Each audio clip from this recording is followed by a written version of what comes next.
কাছে দাম নিয়ে এখন চালাইতেছি। আমার ফোন দুইটা নিয়ে গেছে। আচ্ছা আসছে যেহেতু ফোন টোন আমরা চেষ্টা করবো আপনাকে দেওয়ার হিসাবে তো পেয়েছো। হুমকি দেয়, এখনো নাকি ওরা আমার কাছে এখনো করতেছে ওনার সাথে বসে আমরা না টাকা পয়সা আগেও 15 লাখ টাকা দিতে চাইছে, আমরা কেন নেই নাই। এই বাড়িতে আমরা 25 বছর ধরে আছি, একদম ডোবা থেকে ভরাট করা পর্যন্ত সম্পূর্ণ কাজ আমাদের। আমার বাবা এখনো চা বিক্রি করে। কোনোদিন যদি কোনো মানুষ বলতে পারে যে ওরা খারাপ, আপনি বলবেন আমরা চলে যাবো এরকম করে। না, আর না। যদি আমাদেরকে জোর করে বের কার করতে- সম্পত্তি কার সেই হিসাব আদালত বুঝবে, রাষ্ট্র বুঝবে। মামলা আছে ভাইয়া, আপনারা এখানে আছেন, আপনারা থাকবেন, আপনাদের নিরাপত্তার দায়িত্ব।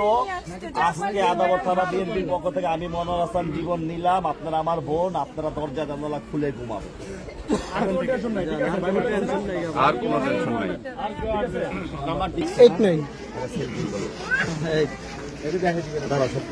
একটা সেলফি নেন